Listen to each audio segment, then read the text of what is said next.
నమస్తే, నేను జర్నలిస్ట్ శ్రీనివాస్. ఈరోజు ఏపీ వార్తాపత్రికలో వచ్చిన వార్తలను విశ్లేషించేద్దాం. ముందుగా ఆంధ్రజ్యోతి పేపర్లో వచ్చిన వార్తలను చూద్దాం. వ్యక్తిగత దాడులొద్దు, వైసీపీ వాళ్ళు చేసిందే మనము చేయొద్దు, తప్పు చేసిన వారిని చట్టపరంగా శిక్షిద్దాం, సమర్థులందరికీ నామినేటెడ్ పదవులు, అధికారంలోకి వచ్చామనే గర్వం విడండి, పార్టీ ఆఫీస్కి రావడాన్ని సేవగా మంత్రులు చూడాలి, టీడీపీ నేతలకు చంద్రబాబు స్పష్టీకరణ చేసిండట. తెలుగుదేశం పార్టీ నాయకులు గడిచిన జూన్ 4 నుంచి నిన్నటి వరకు కూడా చంద్రబాబు నాయుడు గారు ఈ మాటలు చెప్పేవరకు, వ్యక్తిగత దాడులు వద్దు అని చెప్పేవరకు కూడా, మరి ఇప్పుడు ఈరోజు ఏం జరిగిందో తెలియదు కానీ రాష్ట్రంలో ఏదో ఒక చోట, ఏదో ఒక విలేజ్లో, ఏదో ఒక మండలంలో వైసీపీ కార్యకర్తలు, వైసీపీ నాయకులు వాళ్ళ ఆస్తులపైన, వాళ్ళపైన దాడులు జరుగుతున్నాయి తెలుగుదేశం పార్టీ నాయకుల చేత. అదేగాక ప్రభుత్వ కార్యాలయాలు, గ్రామ సచివాలయాలపైన కూడా దాడులు చేశారు. గ్రామ సచివాలయాల ఫౌండేషన్ స్టోన్స్ని పగలగొట్టారు, ధ్వంసం చేశారు. దీనిపైన మరి చంద్రబాబు నాయుడు గారికి ఏమైనా ఇంటెలిజెన్స్ రిపోర్ట్స్ వచ్చినా, ప్రజల్లో ఒక నెగిటివ్ ప్రచారం జరుగుతుందని తెలియదు. కానీ నిన్న వ్యక్తిగత దాడులు వద్దు, అధికారంలో ఉన్నామని మనము కూడా దాడులు చేస్తే వైసీపీకి మనకి తేడా లేదు అన్నాడు. ఎస్, అది కరెక్ట్. ఆ విజ్ఞత అనేది తెలుగుదేశం పార్టీ కూటమికి సంబంధించిన నాయకులకు ఉండాలి. అధికారం ఇచ్చింది మనకి ప్రజలకు సేవ చేయడానికి, రాష్ట్రానికి అభివృద్ధి చేయడానికి తప్ప ఈ దాడులు చేయడానికి, కక్ష సాధింపు చేయడానికి, ఈ రెడ్ బుక్లు అమలు చేయడానికి కాదు అనేది గుర్తెరగాలి. చంద్రబాబు నాయుడు గారు అయితే ఒక మంచి మాట చెప్పారు. దీన్ని ఇప్పటికైనా తెలుగుదేశం పార్టీకి సంబంధించిన క్యాడరు, కింది స్థాయి నాయకుల నుంచి పై స్థాయి నాయకుల వరకు పాటిస్తారా అనేది చూడాలి. ఇది ఒక వార్త. అయితే పచ్చ కామర్లోడికి అంతా పచ్చగానే, బాబు తోక పార్టీ అనడం అవగాహన రాహిత్యం, జీవోకు క్లారిటీ ఇవ్వమనడం కొమ్ము కాయడమా, తల్లుల పక్షాన్ని నిలదీశాం కాబట్టే ప్రభుత్వం వివరణ, ప్రతి బిడ్డకు 15,000 అని జగన్ చెప్పడం నిజం, జలయజ్ఞం, సంపూర్ణ మద్య నిషేధం, ప్రత్యేక హోదాపైన ప్రచారం, వైసీపీపై షర్మిల మండిపాటు, బహిరంగ చర్చకు రావాలి అని సవాల్ ఇచ్చింది. పచ్చ కామర్లోడికి అంతా పచ్చగానే కనిపిస్తుందని వైఎస్ షర్మిల గారు చెప్తున్నారు.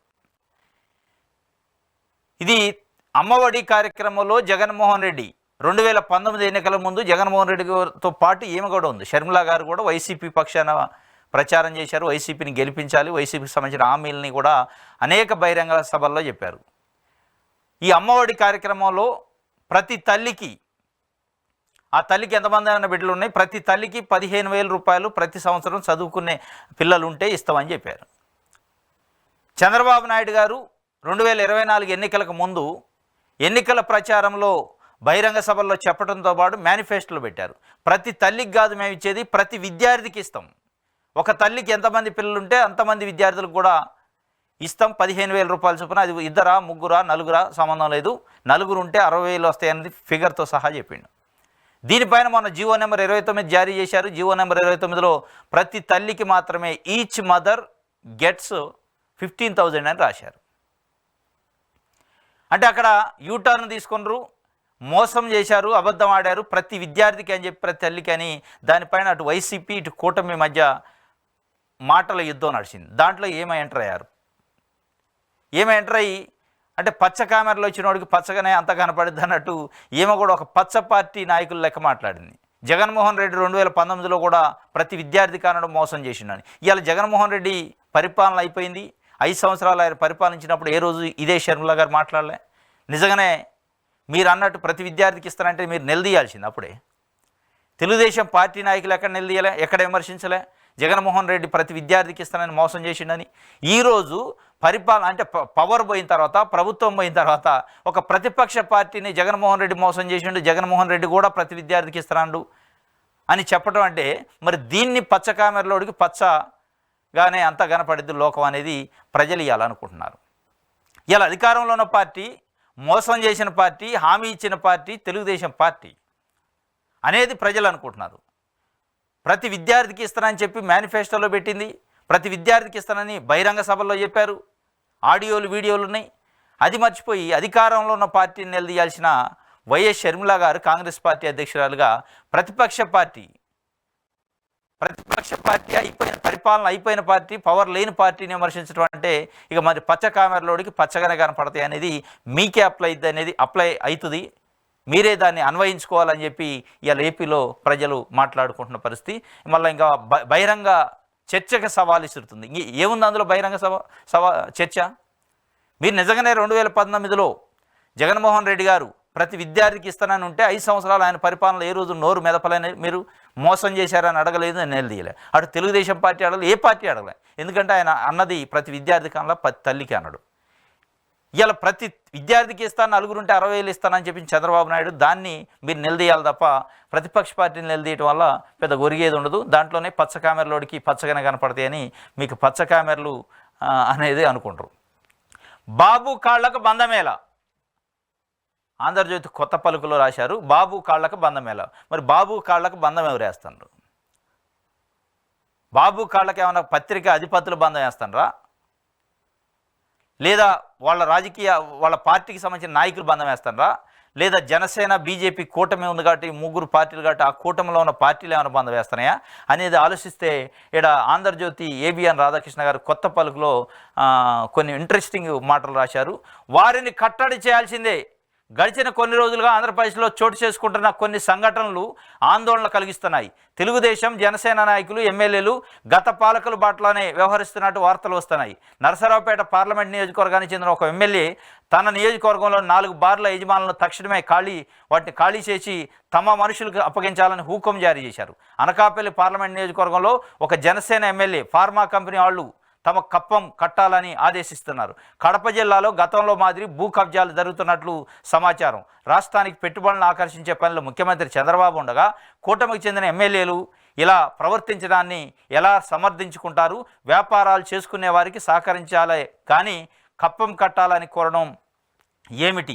గత పాలనలో ఇలా జరిగిందనే కదా ప్రజల ఆ ప్రభుత్వాన్ని బంగాళాఖాతంలో నిమగ్నం చేశారు. తూర్పుగోదావరి జిల్లాలో ఎన్నో ఏళ్లుగా లాటరైట్ క్వారీలు నడుపుకుంటున్న వారిని గత ప్రభుత్వంలో తరిమేసి వైవి సుబ్బారెడ్డి కుమారుడు వాటిని చెరబట్టారు. ఇప్పుడు ప్రభుత్వం మారాక సానా సతీష్ అట అనే ఆయన అదే బాటలో పయనించే ప్రయత్నం చేస్తున్నట్టు వార్తలు వస్తున్నాయి. మొత్తానికైతే ఆంధ్రజ్యోతి ఎండి రాధాకృష్ణ గారు కొన్ని మంచి మాటలు రాశారు. ఇన్నాళ్ళకి తెలుగుదేశం పార్టీ కూటమికి సంబంధించిన జనసేన కూటమికి సంబంధించిన నాయకులు ఎమ్మెల్యేలు ఎంపీలు కొంతమంది వాళ్ళ కాన్స్టిట్యున్సీలు వాళ్ళ పరిధిలో వ్యాపారాలు చేసుకుంటున్నా అది బార్ల వ్యాపారమా, వైన్స్ వ్యాపారమా, లేదా మైన్స్ వ్యాపారమా, ఇట్లా వ్యాపారాలు చేసుకున్న వాళ్ళని బెదిరించి మాకు కప్పం కట్టాల్సిందే లేదా ఖాళీ చేసిపోయి మా మనుషులు పెడతాం అక్కడ అనే పరిస్థితి డైరెక్ట్గా ఉందని కాన్స్టిట్యున్సీతో సహా పేర్లతో సహా చెప్పి రాశారు. ఇప్పుడు తెలుగుదేశం పార్టీ ప్రభుత్వం చంద్రబాబు నాయుడు గారి చిత్తశుద్ధి ఏందని నిరూపించుకోవాలి. ఎందుకంటే మీ పత్రికగా ముద్రపడ్డ ఆంధ్రజ్యోతి పత్రికలోనే ఆయన స్పెసిఫిక్గా నరసరావుపేట కాన్స్టిట్యున్సీ పార్లమెంటు, అనకాపల్లి, నెల్లూరు, ఇట్లా చిత్తూరు ఈ ఏరియాలో ఇది జరుగుతుంది అని రాశారు. దీనిపైన స్పష్టంగా చర్యలు తీసుకోవాలా. ఆ ఎమ్మెల్యేలు ఆ ఎంపీలలో గుర్తించాలి. ఇది వాస్తవంగా శోచనీయమే. ఈ దాడులు జరగడం అనేది వ్యాపారస్తులను బెదిరించి కప్పం కట్టాలని బెదిరించడం 1 నెల కూడా పరిపాలన స్టార్ట్ కాకముందే అయింది అంటే ఇది 5 సంవత్సరాలకి ఏ స్థాయికి వెళ్తుంది అనేది ఇవాళ ఏపీలో ఉన్న వ్యాపారస్తులు భయాందోళన చెందుతున్నారు. స్పెసిఫిక్గా ఆంధ్రజ్యోతి పత్రిక రాసింది. చంద్రబాబు నాయుడు గారు రాష్ట్రం కోసం పెట్టుబడులు చేసే పనిలో ఉంటే మీరు కింద ఈ స్థాయిలో ఇట్లాంటి పనులు చేస్తే వాటిని అడ్డుకోవాలి తప్పనిసరిగానే ఆయన రాసిండు. ఆ కాళ్ళకు బంధం వేసేవాళ్ళు వీళ్ళేనా? దాంతోపాటు కొంతమంది తెలుగుదేశం పార్టీ నాయకులు, కార్యకర్తలు, ఎమ్మెల్యేలు, ఎంపీలు అధికారులను బదిలీ చేసే దాంట్లో, అధికారులకు పోస్టింగ్ ఇచ్చే దాంట్లో గడిచిన ప్రభుత్వంలో కీలకంగా పనిచేసిన అధికారులకి ఎట్టి పరిస్థితుల్లో పదవులు ఇవ్వద్దు అంటే పోస్టింగ్లు ఇవ్వద్దని ఒక రకంగా కండిషన్స్ పెడుతున్నాడు చంద్రబాబు నాయుడు గారు. కండిషన్స్ పెడితే ఆయన చెప్పిండట ఆఫీసర్ల పైన కాదు, ఆఫీసర్లు ఏ ప్రభుత్వం ఉంటే ఆ ప్రభుత్వానికి అనుకూలంగా చేస్తారు, మీరు అన్నట్టు చేయడానికి ఇక్కడ రూల్ ఆఫ్ లా ఉంటుంది, మన ఇష్టం వచ్చినట్టు చేయడానికి లేదు అని చెప్పినట్టు ఆంధ్రజ్యోతి రాజు. నిజంగా జరుగుతుందా? ఒకవైపు ఇదే ఆంధ్రజ్యోతి పత్రిక ఆ ఐపీఎస్కి అక్కడ పోస్టింగ్ ఎట్లా ఇస్తారు, ఈ ఐఏఎస్కి అక్కడ పోస్టింగ్ ఎట్లా ఇస్తారు, ఆయనకు శిక్ష ఏది, ఈయనకు శిక్ష ఏది, ఈయన పైన గతంలో విమర్శించారుగా తెలుగుదేశం పార్టీ నాయకులు చర్యలు తీసుకోవట్లేదు అనే పద్ధతిలో వార్తలు రాస్తుంది. మీరు కూడా అందులో ఉన్నారు. కాళ్ళకు బంధం వేసే దాంట్లో చంద్రబాబు నాయుడు గారికి ముందల కాళ్ళకు బంధం వేసే దాంట్లో ఆంధ్రజ్యోతి పత్రిక కూడా గడిచిన నెల రోజులుగా వచ్చిన వార్తలను చూస్తే మనకు అర్థమైంది. దాంతోపాటు కొంతమంది తెలుగుదేశం పార్టీ నాయకులు కూడా అడుగుతున్నారు అది సమంజసం కాదు, ఇక్కడ రూల్ ఆఫ్ లా ఉంటుందని మళ్ళా ఈయనే ఇలా కొత్త పలుకుల్లో రాసిండు. వీటన్నిటికంటే ముఖ్యం ఈ కబ్జాలు, భూ కబ్జాలట, అదేవిధంగా ఈ క్వారీలు, లాటరైట్ క్వారీలు, బార్లు, వీటికి సంబంధించిన వ్యాపారులను బెదిరించి కప్పం కట్టమని చేస్తున్నారట. దీనిపైన చంద్రబాబు నాయుడు గారు తప్పనిసరిగా చర్యలు తీసుకోవాలి. ఇది ఒక వార్త. తెలుగు తమ్ముళ్ళు ఇప్పుడే ఎందుకు ఇంత అసహనానికి గురవుతున్నారంటే కారణం లేకపోలేదు. జగన్ రెడ్డి పాలనలో రాజకీయ ప్రత్యర్థులను, ముఖ్యంగా తెలుగుదేశం పార్టీ కార్యకర్తలను, నాయకులను కేసులతో వేధించారు. వారు స్వేచ్ఛగా వ్యాపారాలు చేసుకోలేని పరిస్థితి ఉండింది. పోలీసులు కనీవిని ఎరగని రీతిలో అధికార దుర్వినియోగానికి పాల్పడ్డారు. భారాఖాన్ మాఫియా అన్నట్టుగా ఎవరేం చేసినా చెల్లుబాటు అయింది. ప్రశ్నించే వెసులుబాటు కూడా లేకుండా పోయింది. ప్రజాస్వామ్యంలో తాను ప్రజలు ఎన్నుకున్న ముఖ్యమంత్రిని మాత్రమే అన్న స్పృహ లేకుండా తాను ఒక చక్రవర్తిలాగా జగన్ రెడ్డి వ్యవహరించారు. ఇక వైసీపీ నాయకులు సామంతుల్లాగా తమ తమ ప్రాంతాలపై ఆధిపత్యం చెలాయించారు. మొత్తంగా రాష్ట్రంలో రూల్ ఆఫ్ లా లేకుండా చేశారు. వ్యవస్థలు కుప్పకూలాయి. పగ ప్రతీకారాలే రాజకీయాలకు ప్రమాదిగా ఉన్నట్లు రాజకీయాలకు కొత్త నిర్వచనం ఇచ్చారు. దీంతో నాటి బాధితులు ఇప్పుడు ఇన్స్టెంట్ జస్టిస్ కోరుకుంటున్నారట. ఇది కరెక్టా కాదా అనేది చూడాలి. ఇప్పుడు ఇది మొత్తానికైతే బాబు కాళ్ళకైతే ముందల కాళ్ళకు బంధం వేస్తాడట. బంధం వేసే వాళ్ళల్లో ఎవరెవరు ఉన్నారు అనేది ఇప్పుడు చూడాలి. తెలుగు తమ్ముళ్ళు ఇప్పుడు చెప్పండి, జగన్ రెడ్డి బాటలోనే చంద్రబాబు కూడా పాలేగాడి తరహా పాలన చేయాలా, లేక రూల్ ఆఫ్ లా ప్రకారం వ్యవహరించాలా? అధికారంలోకి వచ్చిన కూటమి నాయకులు ఎవరైనా రేపు అనేది లేకుండా వ్యవహరిస్తే వారిపై కఠిన చర్యలు తీసుకోవడానికి ముఖ్యమంత్రి వెనకాడకూడదు. కఠిన చర్యలు తెలుగుదేశం పార్టీ కూటమి నాయకులపైన తీసుకోవడానికి చంద్రబాబు నాయుడు గారు వెనకాడకూడదు అని ఒక వార్తను చెప్తున్నారు. ఇది ఆంధ్రజ్యోతికి సంబంధించి. సాక్షి పేపర్ చూద్దాం. పేదలపై అక్కసు, అసైన్డ్ భూములకు హక్కులపై ఈనాడు వక్ర భాష్యం.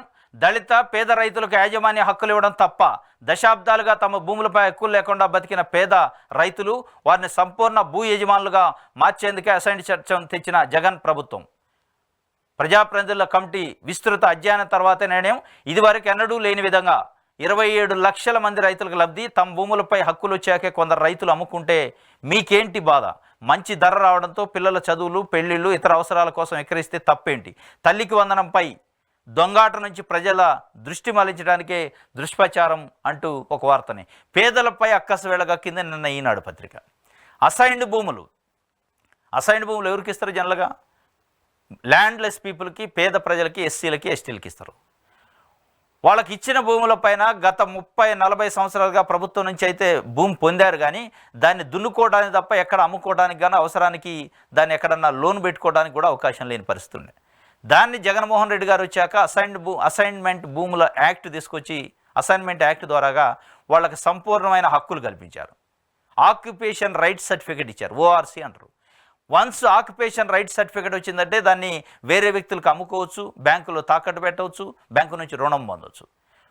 వాళ్ళ పిల్లల చదువులకో, పెళ్ళిళ్ళకో, లేదంటే ఇంకా ఏదైనా అవసరాలు ఉంటే వాళ్ళు భూమి ఉంది, మాకు సొంత భూమి ఉందనే ఒక హ్యాపీగా ఫీల్ అయ్యే అనుభూతి పొందే అవకాశం, ఆ హక్కుని వాడుకునే అవకాశం ఇచ్చిండు జగన్మోహన్ రెడ్డి గారు. దానిపైన ఈనాడు పత్రిక ఏం రాసింది? అసైన్డ్ భూములకి ఎస్సీ ఎస్టీలకు పట్టాలు ఎట్లిస్తారు, దీంట్లో పెద్ద అవినీతి జరిగిందనే విధంగా రాసింది. మీ రామోజీ ఫిలిం సిటీలో కొన్ని 100 ఎకరాలు అసైన్డ్ భూములకి పట్టాలు ఇవ్వచ్చు. మీరు పెద్ద పెద్ద బిల్డింగులు, బంగ్లాలు కట్టుకోవచ్చు, గెస్ట్ హౌస్లు కట్టుకోవచ్చు, ఆఫీసులు కట్టుకోవచ్చు. కానీ పేద ప్రజలకి చేరడ భూమి ఉంటే అరెకరమో ఎకరమో దానికి ప్రభుత్వం హక్కులు కల్పిస్తే గడిచిన 40-50 సంవత్సరాలుగా ఏ ప్రభుత్వం కల్పించలేదు. వాళ్ళకు భూమి ఉందనే కానీ దాన్ని చూసుకొని మొరవ చెప్పుకొని ఎడవ చందంగా ఉంటే దానికి జగన్మోహన్ రెడ్డి గారు హక్కులు కల్పించారు. దానిపైన విషం కక్కింది ఈనాడు పత్రిక. వాస్తవం ఇది. ఎస్సీ ఎస్టీలకు అర్ధ ఎకరం ఉంటే వాళ్ళకి ఏదో హక్కులు ఇస్తే మీకేంది కడుపు నొప్పి? వాళ్ళకి హక్కు ఇచ్చాక వాళ్ళకి అవసరానికి అమ్ముకుంటే మీకేంది కడుపు నొప్పి? అంటే అక్కడ దళిత వర్గాలు కాబట్టి వాళ్ళపైన విషం కక్కే ప్రయత్నం చేసింది ఈనాడు అనేది ఒక వార్తని. పేదలపైన అక్కసు కక్కారు అని చెప్పి ఒక వార్తను రాశారు. ఇంకోటి, చంద్రబాబు సర్కారుపై ఉపాధ్యాయుల ఆగ్రహ జ్వాలట. కర్నూలు జిల్లా జీపీఎస్ గెజిట్ పత్రాలను తగలబెడుతున్న యూటీఎఫ్ నాయకులు మాట తప్పడంపై మండిపాటు. రాష్ట్ర వ్యాప్తంగా వెల్లువెత్తిన నిరసనలు, గెజిట్ ప్రతుల దహనం. ఇది జీపీఎస్ గ్యారంటీ పెన్షన్ స్కీము. దాన్ని నిన్న గెజిట్ రిలీజ్ చేశారు చంద్రబాబు నాయుడు గారు ప్రభుత్వం. ఓపీఎస్ కావాలి, ఓల్డ్ పెన్షన్ స్కీమ్ కావాలని వాళ్ళు ప్రభుత్వ ఉద్యోగులు అనేక సంవత్సరాలకు ఉద్యమం చేస్తారు. ఎన్నికలు వచ్చినప్పుడల్లా అన్ని పార్టీలు ఏదో ఒక రకమైన హామీ ఇస్తున్నాయి, కానీ ఆ హామీని అమలు చేయట్లేదు. అది తెలుగుదేశమా, వైఎస్ఆర్సీపీయా, ఏ పార్టీ అని కావచ్చు. వాళ్ళు ఎన్నికలు వచ్చినప్పుడు వాళ్ళ ఓట్ల కోసం హామీలు అయితే ఇస్తారు, మేము చూస్తామని. కానీ చూడకుండా చంద్రబాబు నాయుడు గారు అధికారంలోకి వచ్చిన నెల రోజుల్లోనే గెజిట్ ఇచ్చేసిండు. ఈ జీపీఎస్ సిస్టాన్ని జగన్మోహన్ రెడ్డి తీసుకొచ్చిండు. జగన్మోహన్ రెడ్డి దీనిపైన జీవోలు ఇచ్చిండు, దీనిపైన గైడ్ లైన్స్ ఫ్రేమ్ చేసిండు. దాన్ని మీరు ఆ రోజు వ్యతిరేకించారు ప్రతిపక్షంలో ఉన్నప్పుడు. ఆయన ఉండగానే ఈ జీపీఎస్కి చట్టబద్ధత జీవోని ఇచ్చి సంతకం పెట్టిపోయింది కాబట్టి మేము అమలు చేస్తామంటే ఇక మీకు వాళ్ళకి తేడా ఉంది. మీరు దాన్ని వ్యతిరేకించారు కదా.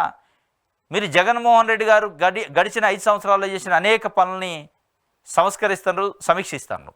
దీన్ని కూడా సమీక్షించండి అనేది వాళ్ళు అడుగుతున్నారు.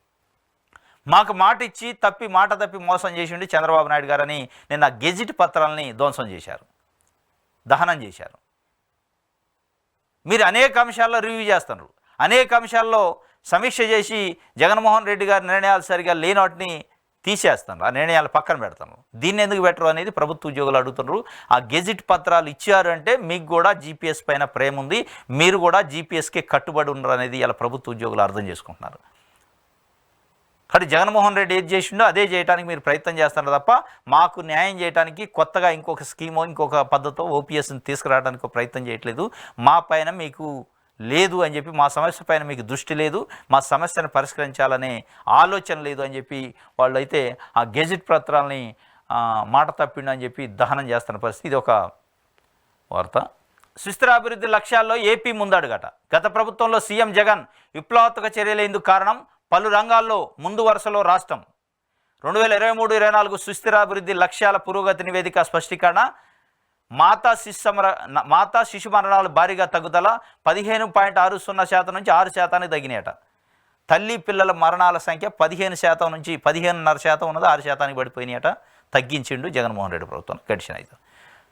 సస్టైనబుల్ డెవలప్మెంట్లో రాష్ట్రం టాప్లో ఉందట గడిచిన 5 సంవత్సరాలకు సంబంధించిన పరిపాలన వల్ల అని చెప్పి ఒక నివేదిక, ఒక రిపోర్ట్ వచ్చింది సస్టైనబుల్ పురోగతిలో అని చెప్పి. అదేవిధంగా విద్యలో పెరిగిన నాణ్యత, ఎలిమెంటరీ ఉన్నత విద్యలో పెరిగిన ఎన్రోల్మెంట్, విద్యలో కూడా నాణ్యత పెరిగింది, ఎన్రోల్మెంట్ శాతం కూడా పెరిగిందట. ఎన్రోల్మెంట్ శాతం కూడా గడిచిన 5 సంవత్సరాలు పెరిగింది. ఆసుపత్రుల్లోని కాన్పులు 99.98%, అంటే 100% కూడా ఆసుపత్రుల్లో కాన్పులు జరిగే పరిస్థితి వచ్చింది. ఆరోగ్యశ్రీతో 4/3 పైగా కుటుంబాలకు ఆరోగ్య ధీమా కూడా వచ్చింది అని చెప్పి ఒక వార్తని ఇచ్చారు. ఇది సుస్థిరత అభివృద్ధిలో ఏపీ ముందడుగులో ఉందట. గడిచిన 5 సంవత్సరాలు జగన్మోహన్ రెడ్డి గారి పరిపాలన ఫలితము అని చెప్పి ఒక వార్తని సాక్షి పేపర్ రాసింది. ఇది నెక్స్ట్ దీనికి సంబంధించి సుస్థిరత అభివృద్ధిలో లక్ష్యాల్లో ఏపీ ముందడుగు. గత ప్రభుత్వంలో సీఎం వైఎస్ జగన్ విప్లవాత్మక చర్యలు ఎందుకు కారణం? 9 నుంచి 11 నెలల పిల్లలకు 100% రోగనిరోధక శక్తి టీకాలు. నీతి ఆయోగ్ నివేదిక ఇంకా ఏం చెప్పిందంటే, నీతి ఆయోగ్ ఒక రిపోర్ట్ ఇచ్చిందట. ఆ రిపోర్ట్లో కొన్ని అంశాలు చెప్పింది. ఆసుపత్రుల్లోని 99% కాన్పులు, ఎలిమెంటరీ ఎన్రోల్మెంటు పెరిగింది, ఎలిమెంటరీ ఎడ్యుకేషన్లో ఎన్రోల్మెంట్ పెరగటం, ఇంకా సెకండరీ ఎడ్యుకేషన్, ఉన్నత సెకండరీ ఎడ్యుకేషన్లో కూడా ఎన్రోల్మెంటు 56% పెరిగిందట. స్కూల్స్లో 91% నుంచి 98% పెరిగిన తాగునీరు, విద్యుత్ సౌకర్యాలు. ఇట్లా మొత్తానికైతే నీతి ఆయోగ్ వాళ్ళ రిపోర్ట్లో జగన్మోహన్ రెడ్డి ప్రభుత్వంలో జగన్మోహన్ రెడ్డి గడిచిన 5 సంవత్సరాల్లో చేసిన పరిపాలన వల్ల విద్యలో, వైద్యంలో, మాతా శిశు మరణాల్లో అనేక రకాలైన మార్పులు వచ్చినాయి. సుస్థిరమైన అభివృద్ధిలో ఏపీ ప్రభుత్వం ముందడుగేసింది. ఏపీ ప్రభుత్వం యొక్క అప్పుడున్న పరిపాలన వల్ల, అక్కడ ఉన్న ప్రభుత్వం వల్ల అనేక కీలకమైన అంశాల్లో, సమాజంలో ఏదైతే మార్పు రావాలో ఆ అంశాలలో చాలా ముందడుగు పడింది. చాలా ముందు సుస్థిరమైన అభివృద్ధిలో కూడా ముందు ఉన్నది అని చెప్పి వాళ్ళు నీతి ఆయోగ్ ఇచ్చిన పరిస్థితి. దానికి సంబంధించి ఒక వార్తనిచ్చింది. ఓకే, దీన్ని నెక్స్ట్ లాస్ట్ పేజ్. ఆగని టీడీపీ అరాచకాలు. వైఎస్ఆర్ జిల్లాలో చిరు వ్యాపారుల దుకాణాలు ధ్వంసం అట. తిరుపతి జిల్లాలో వార్డు సభ్యుడిపై దాడి, చిత్తూరు జిల్లాలో వైఎస్ఆర్సీపీ నేతలపై తప్పుడు కేసులు, రోడ్డుకు అడ్డంగా గుంత తవ్వేసిన వైనం. ఆగని టీడీపీ అరాచకాలట. జూన్ 4 నుంచి నిన్నటి వరకు, ఈ రోజు వరకు కూడా ఏదో ఒక ప్రాంతంలో తెలుగుదేశం పార్టీ నాయకులు, తెలుగుదేశం పార్టీ కార్యకర్తలు, వైఎస్ఆర్సీపీకి నాయకులు, కార్యకర్తలు ఇళ్లపైన దాడులు చేయటం, వాళ్ళ ఆస్తులపైన దాడులు చేయటం, వ్యక్తులపైన దాడులు చేయటం, గాయపరచడం, అవసరమైతే చంపటాలు, ప్రభుత్వ కార్యాలయాలపైన వైఎస్ఆర్సీపీ నాయకుల పేర్లు ఉంటే ఆ స్టోన్స్, ఫౌండేషన్ స్టోన్స్ గడిచిన ఎమ్మెల్యేలు సంబంధించి వాటిని ధ్వంసం చేయటం, ఇవన్నీ చేస్తున్నారు. ఇది వైఎస్ఆర్ జిల్లాలో చిరు వ్యాపారుల దుకాణాలపైన కూడా దాడి చేశారంటే వైఎస్ఆర్సీపీకి అనుకూలంగా ఉన్నదని చెప్పి, ఆ పార్టీ సింపథైజర్స్ అని చెప్పి వాళ్ళపైన దాడి చేసే పరిస్థితి వచ్చిందట. వైఎస్ఆర్ జిల్లా పులివెందుల నియోజకవర్గంలోని చక్రాయిపేట మండలం సురభి గ్రామంలో అట టీడీపీ శ్రేణులు చిరు వ్యాపార దుకాణాలు ధ్వంసం చేస్తున్నాయి. గ్రామంలోని నాగలపట్టపల్లిలో గంగాధర్ హెయిర్ కటింగ్ సెలూన్ ధ్వంసం చేశారు. గత ప్రభుత్వంలో ఆర్థికంగా లబ్ధి కలగడంతో గంగాధర్ వైఎస్ఆర్సీపీకి మద్దతు పలికారు. దీంతో టీడీపీ జనసేన నాయకులు రౌడీ ముక్కలను వెంట పెట్టుకొని వెళ్ళి సెలూన్లో అద్దాలను ధ్వంసం చేశారట. లోకేష్కి చెందిన ఎలక్ట్రికల్ షాపు వద్ద పందిరి పీకేశారు. మహబూబా పీరాల చికెన్ సెంటర్ల వద్దకు వెళ్ళి షాపుల ముందున్న పందిళ్లకు పీకి అరుగుల్లా వేసిన బండలను పగలగొట్టారు. ఇది మొత్తానికి అయితే చికెన్ షాపులు, హెయిర్ సెలూన్స్, చిన్న చిన్న చిరు వ్యాపారులు. వాళ్ళు ఏ పార్టీకైనా అభిమానం ఉండవచ్చు, ఏ పార్టీ నాయకుడినైనా అభిమానించవచ్చు. తప్పే ఉంది. జగన్మోహన్ రెడ్డి అభిమానిస్తే, వైఎస్ఆర్సీపీని అభిమానిస్తే ఏమన్నా ఆయన ఉగ్రవాదా, తీవ్రవాదా? అదేమన్నా నిషేధిత పార్టీయా? 40% ఓట్లు వచ్చిన వైఎస్ఆర్సీపీకి సంబంధించి అభిమానులు ఉంటారు తప్పనిసరిగా. పార్టీలో క్యాడర్ ఉంటుంది, కార్యకర్తలు ఉంటారు. దాన్ని మీరు వైఎస్ఆర్సీపీ కాబట్టి మీ సెలూన్ నడవనీయం, మీ చికెన్ షాపులు నడవనీయం, పగలగొడతాం, ధ్వంసం చేస్తామంటే ఇది దేనికి సంకేతం అని చెప్పి తెలుగుదేశం పార్టీ నాయకుల్ని ప్రజలు అడుగుతున్నారు. దీనిపైన చంద్రబాబు నాయుడు గారు చర్యలు తీసుకోవాలి. దళితులకు దర్జాగా కబ్జాట, దళితుల భూమి. ఇది ఒక వార్త. నమ్మించి గొంతుకోశారు కూటమి ప్రభుత్వంపై ఉద్యోగ ఉపాధ్యాయ సంఘాల ఆగ్రహం. పాత పెన్షన్ విధానాన్ని కొనసాగించాలి పండిత్ పరిషత్. జీపీఎస్ గెజిట్ విడుదల దుర్మార్గం అంటూ మండిపాటు. వెంటనే దాన్ని రద్దు చేయాలని డిమాండ్. పాత పెన్షన్ విధానాన్ని పునరుద్ధరించకపోతే పోరుబాట పడతామని చెప్తున్నారు. నమ్మించి గొంతుకోశారు కూటమి ప్రభుత్వం, చంద్రబాబు నాయుడు గారి ప్రభుత్వం అని చెప్పి ఉపాధ్యాయులు, ప్రభుత్వ ఉద్యోగులు మండిపడుతున్న పరిస్థితి. దీనిపై నిన్న ఎక్కడికక్కడ నిరసనలు వ్యక్తం చేశారు. గెజిట్ విడుదల పైన పాత పెన్షన్ విధానాన్ని తప్పనిసరిగా ఉంచాలి అని చెప్పి, జీపీఎస్ గెజిట్ని కూడా రద్దు చేయాలని చెప్పి చంద్రబాబు సర్కారుపై ఉపాధ్యాయుల ఆగ్రహ జ్వాలలు.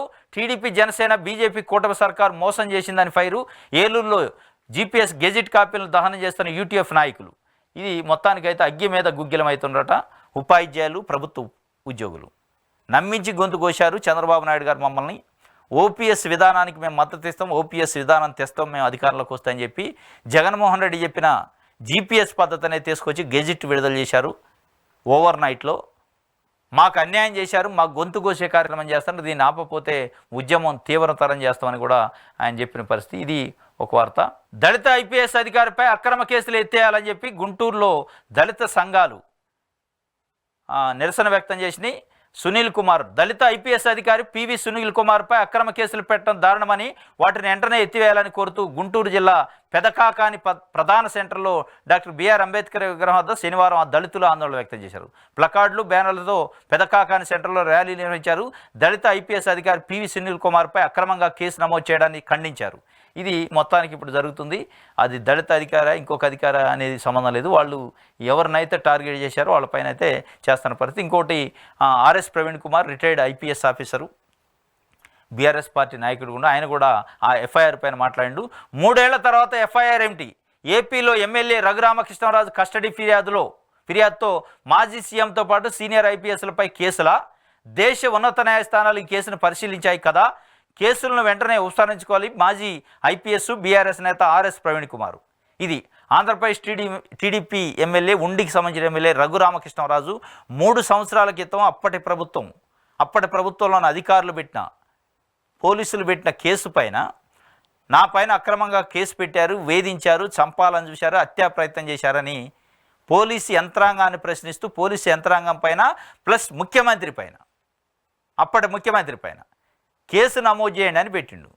దానిపైన ఆర్ఎస్ ప్రవీణ్ కుమార్ గారు చెబుతుండు 3 ఏళ్ల తర్వాత అసలు ఎఫ్ఐఆర్ ఎట్ చేస్తారు పోలీసులు. అప్పటి అధికారుల పైన వాళ్ళు విధి నిర్వహణలో భాగంగా, డ్యూటీలో భాగంగా కేసు నమోదు చేసి ఉండొచ్చు. నిజంగానే అది ఫేకో లేదా అక్రమ కేసు, వేధింపుల కేసు అయితే లీగల్గా కోర్టులో ఫైట్ చేయాలి. కానీ ముఖ్యమంత్రులపైన, ఐపీఎస్ ఆఫీసర్లపైన కేసులు పెట్టి ఇట్లాంటివి చేస్తే అధికారులు ఆత్మస్థైర్యం దెబ్బతింటుంది, అధికార వ్యవస్థ పైన నమ్మకం పోద్ది. అంటే ఇవాళ తెలుగుదేశం పార్టీ పరిపాలన ఉంటుంది 5 సంవత్సరాలు. ఈ 5 సంవత్సరాల్లో ఏదో ఒక రూపంలో రకరకాల అడ్మినిస్ట్రేషన్లో భాగంగా కేసులు నమోదు చేస్తారు చాలామంది పైన. ఈ కేసులపైన కొత్తగా వచ్చే ప్రభుత్వం అప్పటి అధికారులపైన కేసులు పెట్టి, అప్పుడు ముఖ్యమంత్రి పైన, మంత్రులపైన కేసులు పెడితే అసలు దీనికి ఎండ్ కార్డు ఎక్కడ ఉంటుంది? అసలు దీనికి లీగాలిటీ ఏముంటుంది? ఎట్లా చేయగలుగుతారు డ్యూటీలు పోలీస్ ఆఫీసర్లు? ఎందుకంటే ఇవాళ ఎఫ్ఐఆర్ నమోదు చేస్తే రేపు ఎవడు కేసు పెడతా తెలియదు కదా మళ్ళీ రూలింగ్ వచ్చినప్పుడు. గడిచిన 5 సంవత్సరాల్లో ప్రభుత్వం చెప్పిన ప్రభుత్వ ఆదేశాలకు అనుగుణంగా ప్రభుత్వ డ్యూటీలో భాగంగా వాళ్ళు డ్యూటీ చేసి ఎఫ్ఐఆర్లో ఇంకోటి చేస్తే, నమోదు చేస్తే లీగల్గా ఎఫ్ఐఆర్ చేశారు, లీగల్గా దానిపైన మీరు సుప్రీంకోర్టు హైకోర్టు పోయారు, సుప్రీంకోర్టు హైకోర్టు కూడా దాన్ని కొట్టేసింది. అంటే మీ పైన అయిన ఎఫ్ఐఆర్ అక్రమం అంటే లేదు లేదు సక్రమంగానే ఉందని సుప్రీంకోర్టు సహా చెప్పింది. మళ్ళీ మీరు ఇవాళ కేసు ఎట్లా అంటే అధికారం ఉందని చెప్పి ఒక్క ఉండి ఎమ్మెల్యే రఘురామకృష్ణరాజు పైన అయిన కేసా? ఆ 5 సంవత్సరాల్లో అనేక కేసులు అయి ఉంటాయి. మరి వాళ్ళందరూ ఇవాళ వచ్చి కంప్లైంట్ ఇస్తే తీసుకుంటారా మీరు? వాళ్ళందరూ కూడా వచ్చి అప్పుడున్న పోలీస్ ఆఫీసర్లో ఎస్ఐఓ, సిఐఓ, డిఎస్పీఓ ఇంకోళ్ళు వేధించారు, మా పైన ఇగో ఈ అక్రమ కేసు పెట్టారని కంప్లైంట్ ఇస్తే తీసుకుంటారా? ఆ అధికారుల పైన కేసులు పెడతారా? ఒకవేళ అట్లే పెట్టే కాడికి వస్తే ఏ అధికారి మీద ఎఫ్ఐఆర్ లేకుండా ఉంటుంది రాష్ట్రంలో? టోటల్ అందరు అధికారుల పైన ఎఫ్ఐఆర్లు ఉంటాయి, అందరు అధికారులు కోర్టుల చుట్టూ తిరగాలి. వాళ్ళు డ్యూటీలు ఎడ చేస్తారు? ఇక దీనికి చట్టబద్ధత ఉందా అనేది ప్రధానంగా సమాధానం చెప్పాలి ప్రభుత్వం. దానిపైన ఆర్ఎస్ ప్రవీణ్ కుమార్ గారు కూడా స్పందించే పరిస్థితి. ఇది సాక్షికి సంబంధించి. ఈనాడు చూద్దాం. అన్యాయంపై పోరాటంలో అలుపెరగని రఘురామ. ఎవరే అన్యాయం పైన? ఈనాడు పత్రిక రాసిన వార్త, అన్యాయంపై పోరాటంలో అలుపెరగని రఘురామకృష్ణరాజు అట. ఎవరికి జరిగిన అన్యాయంపై ఆయన పోరాటం చేసిండు? దళితులకు జరిగిన అన్యాయమా, బీసీలకు జరిగిన అన్యాయమా, లేదు ప్రజలకు జరిగిన అన్యాయమా? ఏ ప్రజలకు సంబంధించిన అన్యాయాలపైన ఆయన పోరాటం చేసిండో చూపించాల. ఆయన వ్యక్తిగతంగా ప్రెస్టేజ్ కోసం, వ్యక్తిగతంగా లాభాల కోసం, వ్యక్తిగతంగా ఆయన చేసిన చట్ట వ్యతిరేక కార్యకలాపాల్లో అయిన కేసుల కోసం ఆయన పోరాటం చేస్తే అలుపెరగని పోరాటం చేసిన రఘురామ అని ఈనాడు పత్రిక ఒక రాసింది. కస్టడీలో చిత్రహింసలు పెట్టిన జగన్ బృందంపై ఫిర్యాదు, పోలీస్ కేసు. ఏ అవకాశాన్ని వదులుకొని పోయినా 3 ఏళ్లుగా కోర్టుల చుట్టూనే తిరుగుతుండట. 2021 మే 14న నాటి సీఎం జగన్ ప్రజా వ్యతిరేక నిర్ణయాలు ప్రశ్నించారని వైకాపా ఎంపీగా ఉన్న రఘురామకృష్ణరాజుపై ఏపీ సిఐడి పోలీసులు 2021 మేలో రాజద్రోహం తదితర సెక్షన్ల కింద కేసు పెట్టారు. హైదరాబాద్లో ఉన్న ఆయన్ను మే 14న అదుపులో తీసుకొని గుంటూరులోని సిఐడి కార్యాలయానికి తరలించి రాత్రి అంతా చిత్రహింసలకు గురి చేశారన్నది ప్రధాన అభియోగం. అదే రోజు రాత్రి బెయిల్ కోసం పెట్టారు. ఇదంతా హైకోర్టు, సుప్రీంకోర్టుకు పోయింది, అది అందరూ తెలిసింది. హైకోర్టు, సుప్రీంకోర్టు కూడా ఎఫ్ఐఆర్ కరెక్టే, దీంట్లో ఎట్లాంటి చట్ట వ్యతిరేకమైన సెక్షన్లు ఇవ్వని చెప్పింది. ఈనాడు పత్రిక అలుపెరగని పోరాటం చేసిన అన్యాయం పైన. ఎవరి అన్యాయం పైన అంటే మీకు జరిగిన అన్యాయాలపైన పోరాటం చేయడానికి మిమ్మల్ని ఉండి ప్రజలు గెలిపించారా, ప్రజల కోసం పాటుపడాలి, ప్రజల కోసం పనిచేయడానికి గెలిపించారా అనేది ఇక్కడ ప్రధానమైన కారణం. ఏదైనా నిజంగానే ప్రజల ఎజెండా ఉండి ప్రజలకు సంబంధించి గడిచిన 5 సంవత్సరాల్లో ఇస్తానన్న ఇళ్ల ప్లాట్లు ఇవ్వలేదు నేను పోరాటం చేసిన, వాళ్ళకి ఇస్తానన్న పెన్షన్లు ఇవ్వలేదు నేను పోరాటం చేసిన, వాళ్ళకి ఇస్తానన్న నవరత్నాలు ఇవ్వలేదు నేను పోరాటం చేసిన, లేకపోతే నిరుద్యోగులకు ఇస్తానన్న ఉద్యోగాలు ఇవ్వలేదు నేను పోరాటం చేసిన అని చెప్తే దాన్ని పోరాటం అంటారు, ప్రజల కోసం పాటుపడే నాయకుడు అంటారు. ఆయన వ్యక్తిగత ప్రయోజనాల కోసం ఢిల్లీలో కూర్చొని రోజు యూట్యూబ్లలో దీంట్లో వీడియోలు చేసి పెట్టి ప్రభుత్వం పైన విమర్శలు చేసిండు. ఆయన వ్యక్తిగతం నన్ను లెక్క చేయట్లేదు, నన్ను పట్టించుకోవట్లేదు, నన్ను పిలవట్లేదు, దీనిపైన తప్ప ఏ రోజు కూడా నరసాపురం ఎంపీగా ఉన్న నరసాపురం ప్రజల కోసం, నరసాపురం ప్రజలకు సంబంధించిన సమస్యల కోసం ఆయన పోరాటం చేసింది లేదు, న్యాయం పోరాటం చేసింది లేదు, ఏది లేదు, ఉద్యమం చేసింది లేదు. కానీ ఈనాడు పత్రిక అట్లా కనిపెడదు. ఇది ఒక వార్త. విపక్ష కూటమికి 10, భాజపాకు 2, బీహార్లో ఒక స్వతంత్ర అభ్యర్థి గెలుపు. ఉప ఎన్నికలు జరిగినాయి నిన్న. దేశవ్యాప్తంగా ఎమ్మెల్యేలు, ఎంపీలకు సంబంధించి కొంతమంది రిజైన్ చేస్తే దాంట్లో ఇండియా కూటమి హవా నడిచింది. మొత్తం 13 స్థానాలకి ఎన్నికలు జరిగితే 10 స్థానాలు ఇండియా కూటమి గెలిచింది, 2 బీజేపీ గెలిచింది, ఒక స్వతంత్ర అభ్యర్థి గెలిచిండు. మొత్తానికి ఇది ఒక రకంగా ఎన్డీఏ కూటమి ప్రభుత్వానికి ఒక రకంగా ఇండికేషను, ఒక రకంగా హెచ్చరిక చేశారు ప్రజలు. మొన్న జరిగిన లోక్సభ ఎన్నికల్లోనే చాలా తీవ్రమైన హెచ్చరిక చేశారు. మీ పద్ధతి మార్చుకోండి, మీ పరిపాలన మార్చుకోండి, మీ పాలసీలు మార్చుకోండి, మీ విధానాలు మార్చుకోండి అని చెప్పారు. అయినా ఎక్కడ మార్పు కనపట్టలేదు.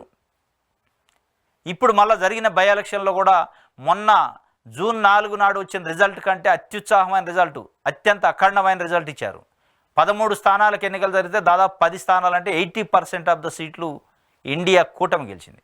కేవలం 2 స్థానాలలోనే బీజేపీకి సంబంధించిన అభ్యర్థులు గెలిచారు, ఒక స్వతంత్ర అభ్యర్థి గెలిచిండు. ఇది ఒక రకంగా ఎన్డీఏ కూటమికి కాషన్ చేశారు ప్రజలు, హెచ్చరిక చేశారు. జాగ్రత్తగా ఉండండి, పరిపాలన చేసుకోండి, లేదంటే మీకు కర్రు గాల్చి వాత పెట్టే రోజులు దగ్గరలో ఉన్నాయని చెప్పిన పరిస్థితి. ఇప్పటికైనా ఎన్డీఏకి సంబంధించిన ప్రభుత్వాలు, ఎన్డీఏ రాష్ట్ర ప్రభుత్వాలు కూడా, ఏ రాష్ట్రంలో అయితే ఎన్డీఏ ప్రభుత్వం ఉందో ఆ ప్రభుత్వాలు కూడా తస్మాత్ జాగ్రత్తగా ఉండి ప్రజలకి పరిపాలన అందిస్తే మీరు బతికి బట్టగాడు కడతారు. లేదంటే కర్రు కాల్చి వాత పెడతారు. ప్రజలు అన్నీ గమనిస్తున్నారు అనేది ఒక వార్తని ఇచ్చింది ఈనాడు పత్రిక.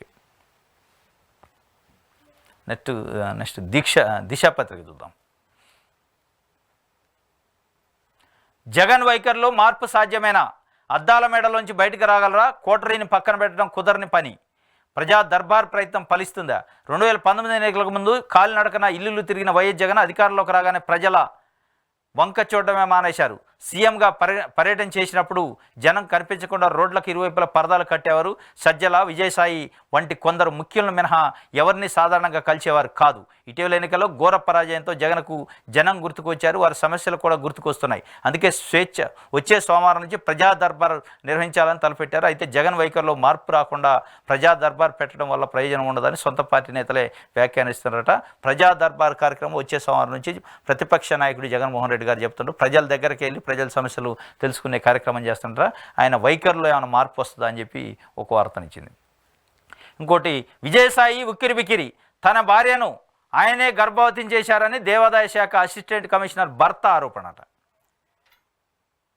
రాజ్యసభ సభ్యుడు వైఎస్ఆర్సీపీకి సంబంధించిన ముఖ్య కీలక నేత విజయసాయి రెడ్డి పైన తీవ్రమైన అభియోగాలు వచ్చినాయి. ఎండోమెంట్ అసిస్టెంట్ కమిషనర్, దేవాదాయ శాఖ సహాయ కమిషనర్ ఆమె భర్త ఆరోపణలు చేసిండు విజయసాయి రెడ్డి పైన. ఉత్తరాంధ్రలో వైసీపీలో ప్రకంపనలట. దీనికి సంబంధించిన ఒక వార్త ఏమ విజయసాయి ఉక్కిరిబిక్కిరి, విజయసాయి రెడ్డితో దేవాదాయ శాఖ అసిస్టెంట్ కమిషనర్ శాంతి అట. తన భార్యను ఆయనే గర్భవతిని చేశారంటే తీవ్ర ఆరోపణ. దేవాదాయ శాఖ అసిస్టెంట్ కమిషనర్ శాంతిపై భర్త ఆరోపణలతో షాకు. ఉత్తరాంధ్ర వైసీపీలో ప్రకంపనలు. ఇది అసలు ఎంత దౌర్భాగ్యమైన పరిస్థితి అంటే, మళ్ళీ ఎవరు, ఏ డిపార్ట్మెంట్కి ఆమా అసిస్టెంట్ కమిషనరు? దేవాదాయ శాఖ, ఒక పవిత్రమైన శాఖ. ఎండోమెంట్ శాఖ అంటే దేవాలయాలను కాపాడి దేవాలయాల అభివృద్ధికి పాటుపడే శాఖకి అసిస్టెంట్ కమిషనర్గా ఉండి ఆమె గర్భం ఎట్ట దారిచిందో తెలవని పరిస్థితుల్లో వాళ్ళ భర్త ఉంటే కంప్లైంట్ చేయాల్సిన పరిస్థితికి వచ్చింది.